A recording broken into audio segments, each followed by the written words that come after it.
viewer. This is yet again another exciting episode of the Youth Voice Show here on Hope Channel Uganda. Hosting this conversation tonight, my name is Edison Masereka. I am a teacher, a leader, and a public speaker. Now, there are three most important decisions that a young person will ever make in their life. The first one is a decision to follow Christ. The second is the choice of who you marry. And the third one is the choice of a career path. And that one is very central to our conversation this evening because that's what we are going to be discussing. Pursuing impactful careers. Pursuing impactful careers. And on the panel, and to help us dissect this conversation, I am having a panel of young professionals and young people. To start with, on my extreme right, I am having Miss Zawede Nancy. Nancy is a medical doctor by training. Nancy, you're welcome to the show. Thank you. And right over there, we're having Mr. Mugisha Alan. Mr. Mugisha Alan is a teacher by training, but he does marketing and sales currently. Alan, welcome back to the show. Thank you. And next, we have Miss Chitimbo Lillian. She comes to us from Limco Queen University of Creative Arts, and she's a student of Creative Multimedia. You are welcome back to the show, Lillian. Thank you. And finally, over here, I have my good brother and friend, Mr. Benon Wambale. Mr. Benon Wambale comes to us from Mulago Paramedical School, and he's a student of Environment Health Sciences. He's an environmental health worker. Benon, you're welcome to the show. It's a pleasure. Now we are discussing pursuing impactful careers. We want to look at the relationship between career and impact. Can our careers be impactful to us as individuals, to the church, and to the society? Are there career pathways that we can go into that may not be of as much impact to us as individuals or even to the society? How about passion? How about talent? How about creativity and innovation? Is passion different from career? Can our career pathways which we take on end up becoming our passions at the same time? Or can we find out that there are things we love and we can do them and they can bring in money, but when they are not really our careers and the things that we trained for? For example, I know a friend of mine, he's a medical doctor, but he does DJ work, he does graphics and different things, he does mixtapes, and that earns him money on the side. So we are going to look at these different things, but most importantly, how we can be able to pursue impactful careers as young people. To start us off and to start this conversation, I am going to start with Benon right here. What do you think about this topic, Benon, career and impact? What came to your mind when you heard about this topic?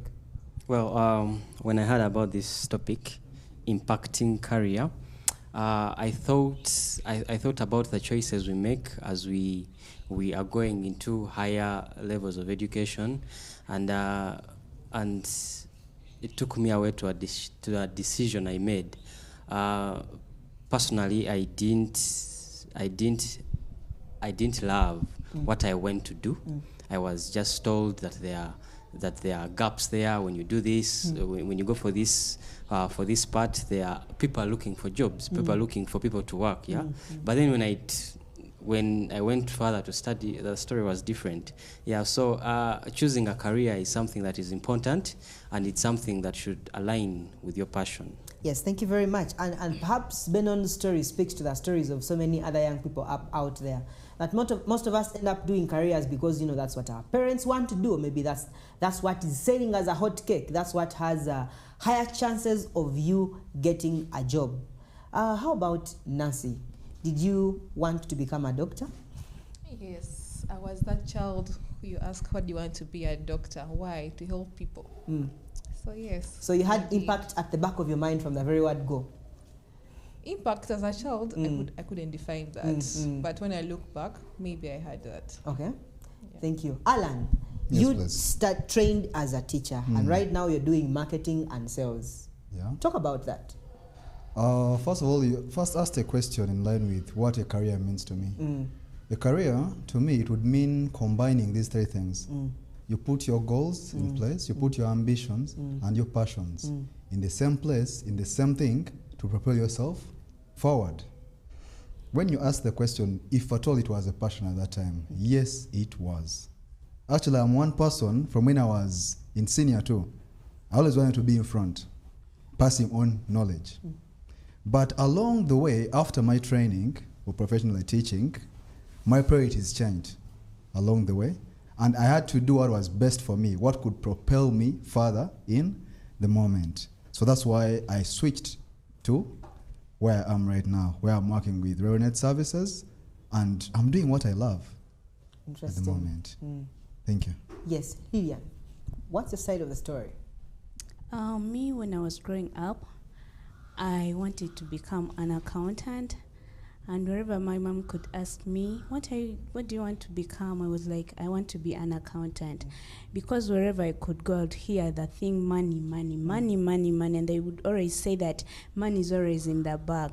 But after my Form 6, I joined a company which was more in graphic designing, embroidery, what. When it came into real life, I discovered that these things are like you can earn money out of it. That's when I decided to go to campus, I was like, I have to fall in this line. So that's why I'm in creative multimedia, and it really earns. Yeah. Interesting. Yeah. Wow. Yes. Dr. Nancy, how do you harmonize purpose and passion when it comes to career choice? Purpose, that is looking at a general picture of how are you going to be relevant to society and the people around you in terms of your career. But at the same time, balancing that with what you love as a person. You might be a person who loves graphics, maybe coding, maybe computer work, maybe like her. But then maybe you're training as a doctor or you're training as an engineer. How do you harmonize purpose and passion when it comes to careers? Purpose is the why I'm doing something. It's the reason I want to make a difference. Passion is more of the fire inside me. Yeah? So if I'm good in music and I love music, I sing in the bathroom, in the bedroom, everywhere, I'm like it makes me lose my mind. That's my passion. We have a lot of musicians here. You don't even force them to sing. They just go. Comes naturally. Yeah. Then the other people you force. So that's not passion. But passion is something you do naturally. So when you combine the two, it's more of what you love to do, what you care about, and then serving others. That is the why I'm doing something to make that a difference. So I feel like if you combine the two, you can have an impact. You can make a career. Looking at a doctor, can give an example of a doctor. Yeah, I read about some doctor who is now into farming, and he has a really large farm. He's into goats, cows, chicken, and the money earns, he's now using it to build different health facilities in his area. To employ other doctors. Yeah, and he's also making an impact whereby his farm is employing a lot of people in that same area. So that was his passion. His passion was into farming from when he was young. But parents be like, be a doctor. This is where the money is. This is where the bag is. But in actual sense, he's making now more money than the doctor. He's employing that doctor. Yeah. Thank you. Alan, what do you have to say about passion and purpose? Passion and purpose. On the side of passion, I won't defer so much to what she has said, that fire burns inside. But on the side of purpose, I would say this. Purpose is living your dream in the present. Having a reason to wake up every morning. If at all the first thing you think about when you wake up in the morning, or one of the first 5 things you think about is not your profession, then you're in the wrong place. Okay? Because that means whatever your dream is, it is not a priority to you in the moment. You're doing it as a by the way. And what fuels that purpose? Because you know that purpose is the reason as to why you are in that time, in that place. And whatever you do in that time and in that place is what propels you forward. And what passion does is put that fire, as she has said, inside you. That self-esteem, the steam inside you. Once it blows up, it will propel you forward to what your purpose is on earth. Thank you so much. Let's talk about identifying strengths and talents.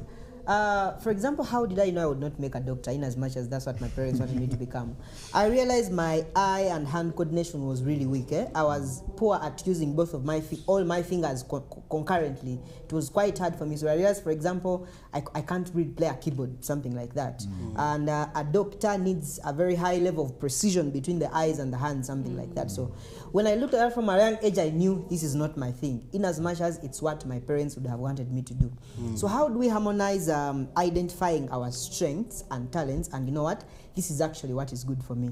And especially now when we have grown, maybe post high school, when we are going to campus, or maybe those of us who have been through campus and maybe want to further our studies, you can be a doctor, but maybe you realize that you could make a better health educator than actually a doctor practicing in the theater. And I want to give that to Benon and then Lillian. Well, when it comes to strengths, a strength, it's what someone is going to see in you. Someone is going to look at you and say, Benon, when I want to do this, I'll look at you. You're the one who can do it. Yeah. So someone discovers that thing in you. So that is your strength. You can do it even better than that person. And then a talent is something. Well, some people nurture them, but it's something that is inborn, that is inside you, that you don't need to do too much hard work to do it. We have seen people talented in football, people talented in singing, and we have seen people that have strengths in like comforting people, public speaking. Yeah, those people are there. So that's how I can take that. Yeah. Thank you. Lillian. Yeah, thank you. When you look at the strength, it is categorized into different types. You can look at the physical strength. Like if I go to become a doctor, like physically, will I be able, like, do I have that passion in me? We have been talking about the passion. That will I make it really the way I am if I go for it? Me, personally, I fear injections. How am I going to inject another person? Yes. So you look into yourself, you make the self-esteem on the strength you have. And since we are talking about how it's impactful to the society, to the church, so when you become a doctor and for you fear injections, how are you going to help the people around you, the society, the church? That's where you have to go. You have to make self-esteem and like self-reflection and say, you know, I'm better in this. This is what I have to go for. Because it's also going to help the people around me, the society, in the church. If I'm good at graphics, I will be able to make every poster of every Sabbath. That will be impactful to the what? To the church. To the church. But if I go for to become a farmer when I'm not providing to the people who are around me, you're a farmer, but at church people are like, we are not having what to eat. And you are like, I have to sell my food, which is in the what? You can't even have that muscle of saying, this is my church. Let me help it in this way. So I think it's better to know your strength and do it so that it can also be impactful to the people around you, to the church, to the people nearby. And they say, yeah, this person is a Christian, really. Yes, Alan. Yes, just a small addition to strength. My perspective of strength is a bit different. I take strength as we are all born with something inside. Yes. An internal strength. And this comes in line with our spiritual gifts. We are all born with something special inside. And that's where your strength is. If at all I'm born a leader, my spiritual gift is leadership. Whether I want or not, I'll go along that way. I'll find myself, and even the career I'm going for is in line with that. When they're training senior youth leaders in our churches and master guides, there's that test I usually make to ensure that before spiritual gift test, to ensure that you know where your strength does what does lie. Because once you know that, you know where to actually decide towards. Because you can't find a person in leadership when his spiritual gift is in deaconry. Those are two separate things. You may find a person tying himself in music when his strength is in preaching, administration, or preaching. So our priorities have to be in line with what we are born with, what strength we have inside. Thank you. Yes. Now, how do we then bring this down to impact? If I trained as a doctor or as a teacher or as an engineer, how do I make myself relevant to the people around me? that my job becomes way more than me getting money and paying my bills and taking care of myself, but I'm actually impacting, and the people around me are feeling the importance of me having gotten into this career. Nancy. Thank you. While in medical school, we used to hold health camps. I don't know if you've been to a place called Katanga and you've passed through there. Heard of it. Yeah, the conditions are not favorable. The drainage system, the water, and you get to later realize that these people actually, it's very hard for them to access the medical system. Why? Because now where we are, it's about maybe you're in a line, like a very long line, patients. By the time you reach there, telling you that the doctor is not there or they have closed. So they rather stay with their diseases and conditions and everything rather than accessing the medical facility. So what we would do, we would now bring the healthcare to them. We would go down and hold free health camps, medicine, everything. And you would realize that these people, because we make an announcement throughout the week, and let's say it's happening on a Sunday morning, you find like they've organized the place, and there's already a very long line. They have brought their children, their great-grandchildren, they are like very many. And that's when you see that it's very hard to access the health system. And they're actually very excited because they have very many conditions. So you're giving them free medicine and your free consultation, which other side, getting that consultation may be at a very high price. So that is the impact I've seen or we have made in the community. Thank you. Now coming to church, we usually have health talks between maybe before the divine service. Usually have those health talks we make, and you realize that people don't know a lot of things. I'll give an example of maybe sickle cell. Someone doesn't know anything about it. They've never even heard about it. And yet it's some of the things that are required before you go into a marriage or something like that. So when you hold those talks, we are actually educating these people at a free cost. Getting it this other side, it might not happen. It may come at a very expensive cost. So there are different things we have been able to do. Thank you. Yes. In addition to that, you might become a professional doctor, and you might not be able to make your maybe healthcare center. But you can also help these people who have that passion in it to nurture them, to give them guidance, to give them support so that they also achieve their dreams. In addition to that, you can also be able to make yours. And you are going to employ those people whom you pray with, the people of your family, in the society, all that. It's impacting the people who are around you.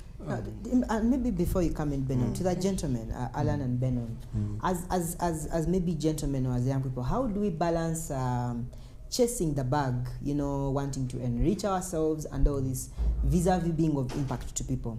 Because we are getting out of campus and the craze to get quick monies, set up things, buy a car, get a good house, things like that.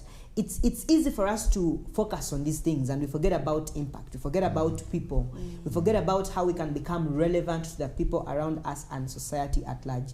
So how do we create a balance between wanting this good life for ourselves, but at the same time being of impact, our careers being impactful to the people around us? Well, that was just in line with what I was going to share.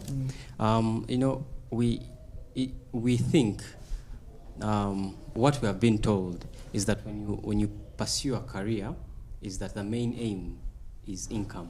But an impactful career goes beyond just an income. Someone told me at a certain symposium that if your community does not get from your career, then either you chose the wrong career or you don't know what you went to study. So if you cannot come outside school and then you change something in your community, then why do you go to school? Why do you go to school anyway? If let's say you have graduated from engineering school or industrial chemistry, and then you cannot go back in the village and say, let's say make better palm oil for those who make palm oil, then I mean, why did you go to school? So balancing income and then rather impact. You have to put it into yourself. You know that I've gone to school, I've gone to change something. Yes. Yeah. If not, then you didn't. I mean, what was the reason? You'd have gone for something else like business or things that are mainly for income. But even business will have social enterprises, and I think that's something we're going to discuss later on in the conversation. Yeah. You have people who are in it for business, but they're impacting society, for example. And the whole instance of business is actually solving social needs. So you solve a problem, you could even solve it cheaply. People can pay you for it, but you're offering a service, you're offering a problem, you're solving a problem in society. Yes, So, Alan? in addition to that, I do believe, as me, that people who have impacted society in history, people have done things differently. Yes.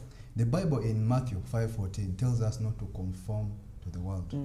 Because if at all you studied, and you know what you studied, and you still do the same things as they are and accept things to be as they were, you can't impact. Because everyone wants to be remembered, but you can't be remembered when you're doing the same things the way they are. Earning the bag, yes, that's automatic, because we study too. Yes. And tools. money. Yes. But what you do after that, what you do in your free time, matters a lot also. So it should go beyond the money, and impact, what we leave behind, becomes a priority also. Thank you. Yes, I have Nancy. something to say. Personally, I think we should draw a line between money and where money stops and then where the impact starts. Because I won't say that I'm going to make an impact and then go back home, I don't have anything to eat. Yes. I have not earned anything. So while I'm making an impact, I should also be making a living. Oh, yes. Yeah. So I'll give an example in my profession that yes, medication is going to be for what? For buying consultation, there's a fee and all that. But there's where I draw a line. An emergency comes in, someone is dying. Am I going to first ask for money Before you attend to them. before I attend to them? So of course I'm going to first help that person to make sure that they're stable. Then we can sort out the money issue later on. Yeah. Thank you. Lydia? I think for this one, it's going to help the people who are going to view this. Because most of them, they were not aware about this. People could go to campuses with the aim of earning money and getting white-collar jobs. But for them, they are blessed. You people, you are blessed that this time round, after viewing this, you'll be able to see that I have to make an impact where I'm coming from. I have to make a change from where I'm coming from. So that when you come at church, people will say, that is our savior.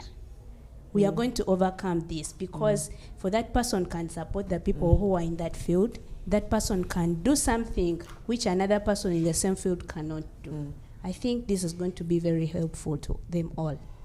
Yeah. Thank you very much, Lillian. And she has talked about white-collar jobs. Now, we have these very traditional jobs: teacher, doctor, lawyer, accountant, engineer. They're the ones that, up to this day, that's where parents are pushing most of their children. But we have emerging industries and trends. We have new career options that were not there maybe in the last 5-10 years or so. When we come back after the break, we're going to be looking more into that, emerging technologies and how they can enhance the job. We are going to look into aspects of creativity and innovation and some of the opportunities that young people can be able to tap into in that respect. This is the Youth Voice on Hope Channel Uganda, and today we are discussing pursuing impactful careers. You can be able to follow the discussion on Hope Channel across different providers. We are on StarTimes, we are on GoTV, we are on Free to Air, and we are also on YouTube and also the Hope Channel app. The Youth Voice takes a short break and we return shortly. Don't go away.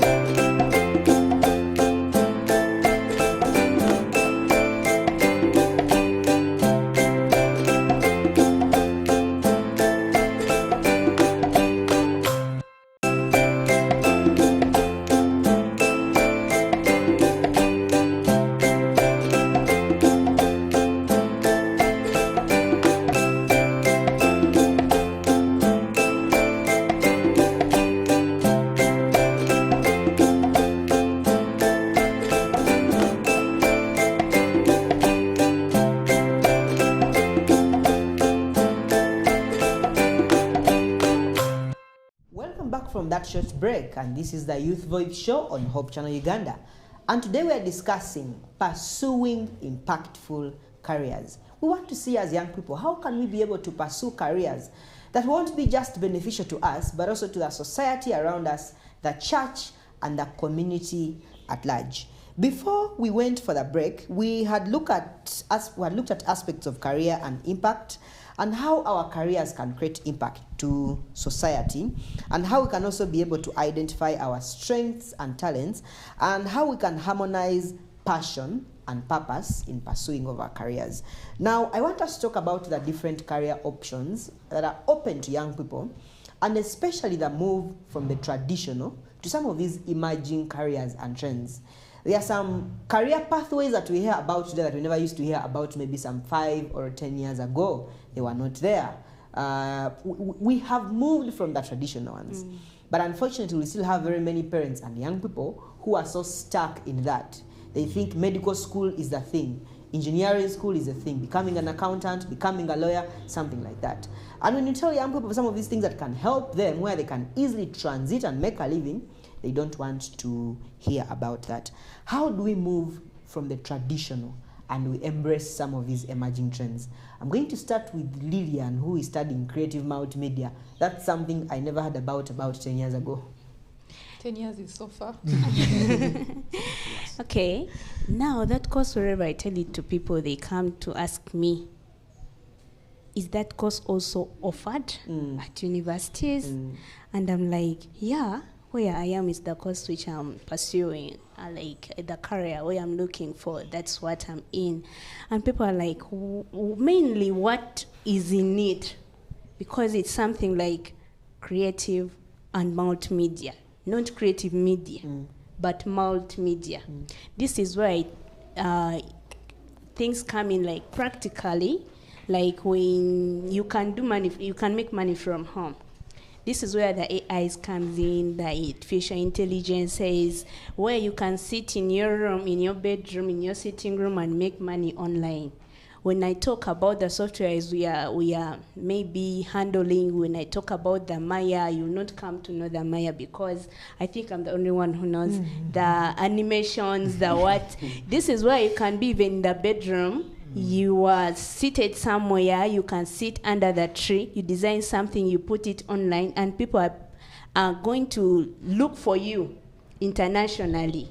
The other time there was a limit that when you study accountancy, you have to get a job in your country because that is where your knowledge stops from. But here I can be talking to an Australian, but we are making money. I've never met that person. I've never maybe even had any idea of meeting such person, but I'm making money with that person. I design something, I put it online, and someone says I'm going to buy it at $8,000. You make money from home without even seeing that person, without having any maybe connection with that person. But online, you have just met that person, like you have never met that person physically, but you can be able to communicate and earn from that person without maybe any interruption. Like there is time for bargaining. For these people, they don't bargain. If you say this is the amount, they just pay. It's not like So I think this is going to help us more, and it's also going to help the generation to come since the technology is running and developing at a high speed. Thank you. Yeah. Alan, the teacher who is not practicing teaching. What do you say about the move from the traditional to these emerging trends? From tradition, I want to start by saying this. I want to quote Pastor Tunda Bismarck. He said, someone, the least in this generation, is way advantaged and better than the best in the previous generation. The world we're in right now is a transiting world. Actually, let me give an example of myself. I love teaching, but right now I'm pursuing a profession in telecommunication. Seminally, thought that had nothing to do vastly, but it is new, it's trending, and it is working. So what we have to do, we have to be in position to unlearn actually what we learned, and relearn what is not, relearn some of it, and learn new things. The world we're in right now is at a high speed. I'm disadvantaged that I'm part of the traditional, whereby we thought that there were 5 big courses. You're either a doctor, an engineer, a teacher, accountant, A lawyer. and a lawyer. And those were the courses they were pushing towards. And even entering them was hard because their pay was high. But right now, a doctor there are different doctors right now. There are doctors for box who have done masters. There are doctors who are nurses. There are doctors in every field. That's because there's been a transition. And we have to go with the change. Right now, she is way better than me because what she's dealing with is in the present. So I have to now learn from the present to gain advantage in the current generation. Yes, and as I bring in the 2 health workers, we will admit that indeed careers have changed. That these days doctors, the best doctors are not in theaters. People are using their medical knowledge to do other things. There are doctors who are creating content on TikTok, on YouTube, and it's earning them money like crazy, more than the hospital is going to pay them. Dr. Soul. Yes. and then you have those ones, for example, who are opening up health facilities. As we were having a discussion before we began this conversation, we were talking about people, for example, who will set up applications. Someone is a doctor and they design a medical application to help people, maybe to connect people to medical services and to make it easy for people to access medical services. What do you have to talk about some of these emerging trends, and especially bringing aspects of the technology and moving away from the traditional? Yes, you are a doctor or you are a teacher, but how different are you from everyone else who is in that? We start with you, Benon. Oh, well, first of all, I have a friend. He graduated, I think, the other year, and then he got a private hospital, and then they pay him 800,000. And then I'm asking him, how much have you been paying every semester? And then I was comparing him to a chapati guy. A chapati guy, he can make a profit of 50,000 every day, and that's more than what? More than one. More than that's around 1 month something. Yeah. So we sat down and were thinking, what's not happening, and we realized that now, even the jobs, because when we go to these courses, we think that government is going to do what? To employ us, but even the jobs in government are not there, and even in government, to get a job, you must be either known or probably have a bribe somewhere. So things are changing. But you have talked about people are making money on media.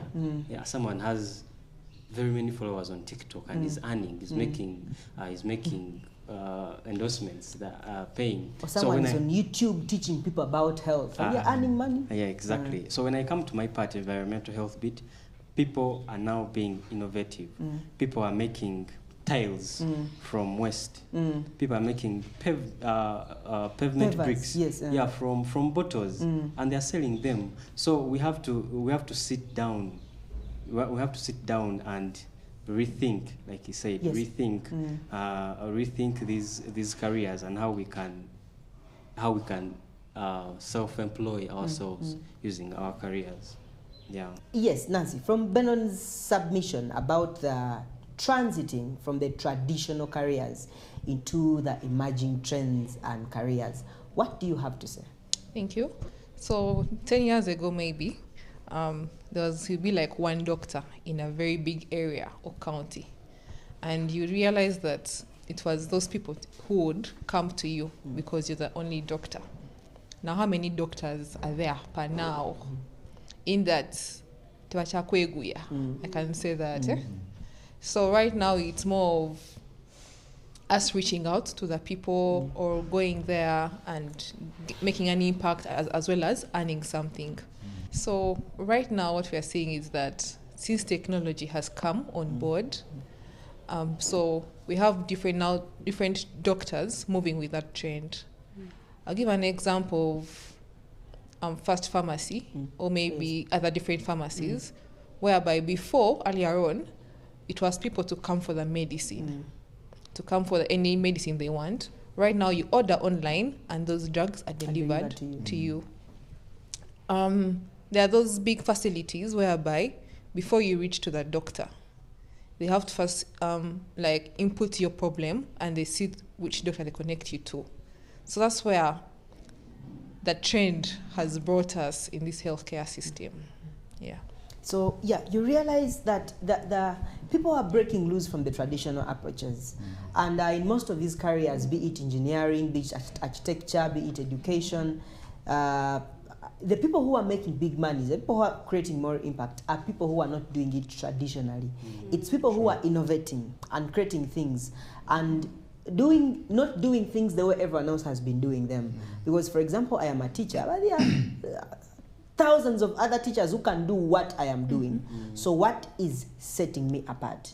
And so I want us to speak more to that at the same time. The aspect of creativity and innovation. Yes, Alan? I think what's causing a lag in Uganda, in my perspective, is we're trying to implement many professional professions, into a system that is traditional. When you look at where US was working at in the 1950s, they're using this very system of 8 to 5. Okay? Right now, we are competing with them, trying to get many professions on board, yet we are not transiting to their system of hour pay. If at all you have 1,000 teachers, each teacher is working hours, you are paying them per hour, you can accommodate all these teachers. Same case with doctors, because everyone knows that I'm working for this particular time. That means any other additional skills that you'd have attained, you have time to work on them.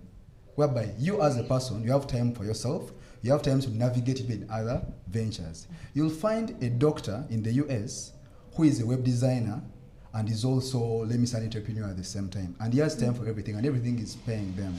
That's because they have a system, a new system that is running. And first, we are trying to be like them, but in the old You want a person, system. a doctor to be full-time at the facility. Full-time. The other time, a doctor is only coming for hours on appointment. The rest of the time, they're doing something else. You want a teacher to be full-time at the school. But the other places, he comes, teaches for the hours he's supposed to be there. He's even teaching online. Classes are being offered online. Yes, so you realize there is so much change.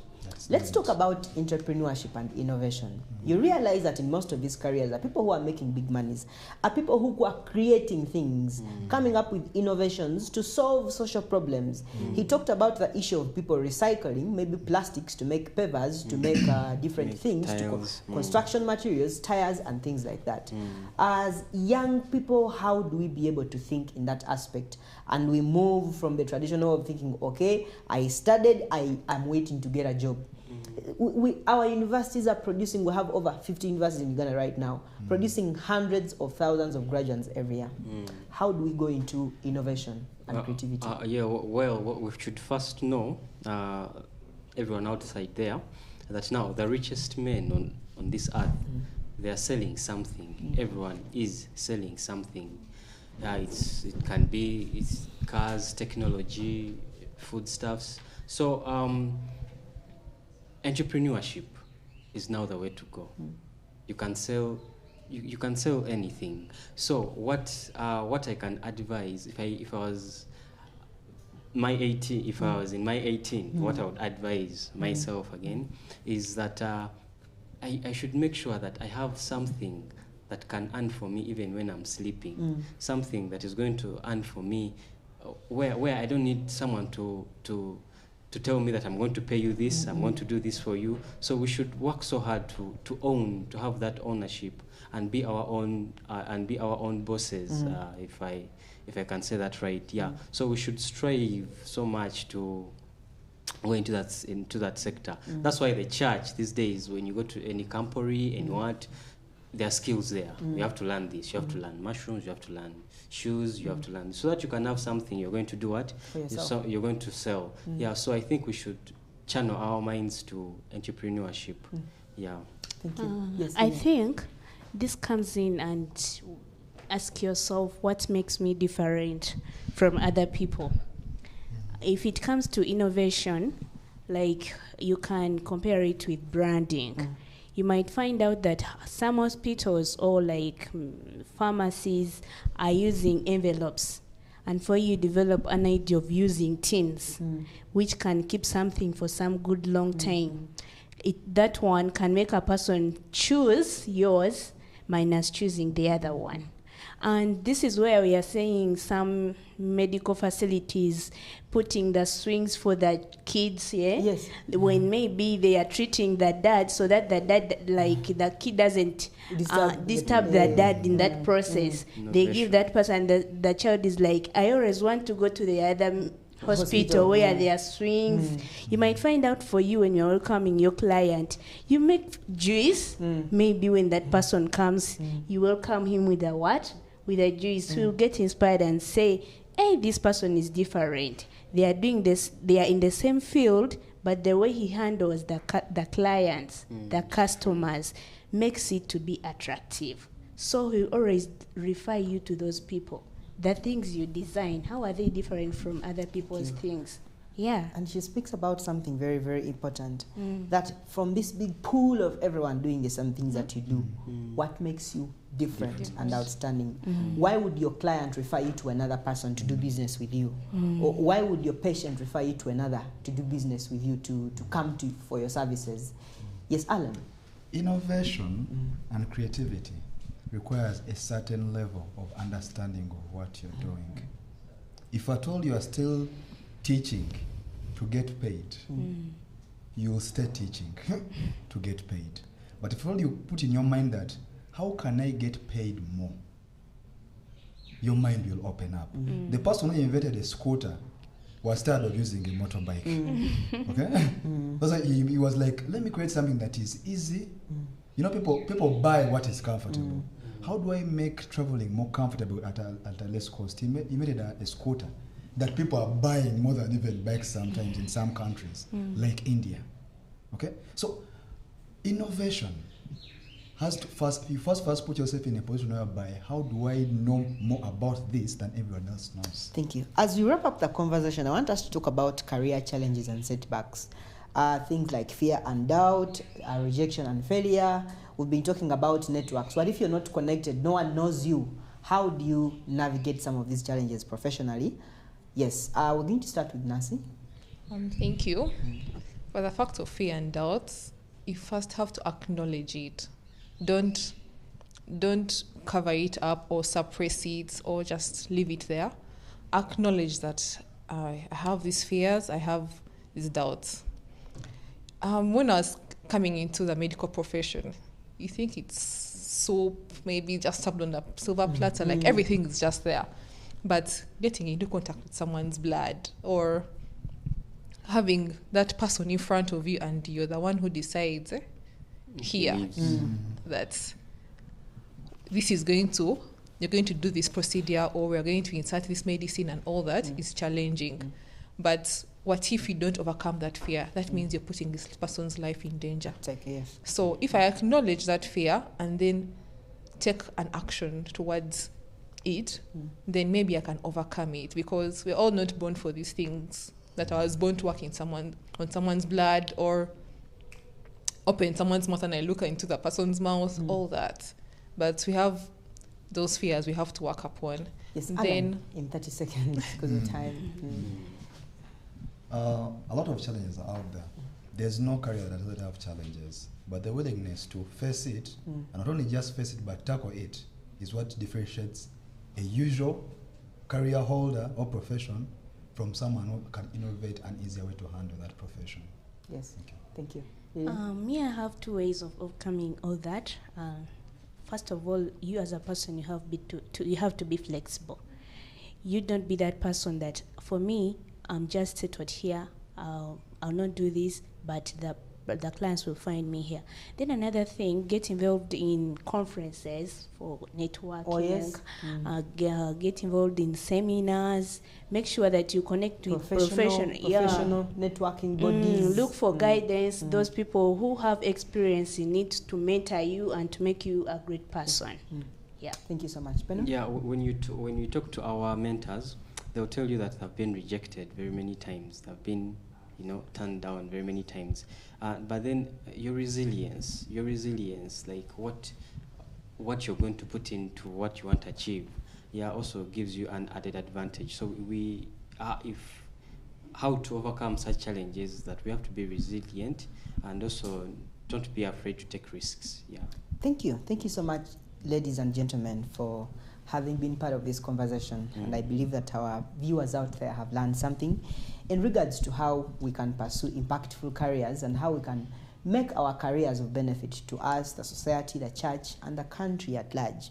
Like you've already put it, the illiterate of the 21st century are not those who have not gone to school, but those who will not unlearn, relearn. Yes, so we have to commit ourselves to continuous learning and improvement. Things have changed, careers have changed, trajectories change every single day that goes by. If we remain static in one place with what we knew some 10 years ago, 5 years ago, and we don't adapt, we're going to perish. So we, as young people, have to know that the world is changing, and we have to change along, even in our careers.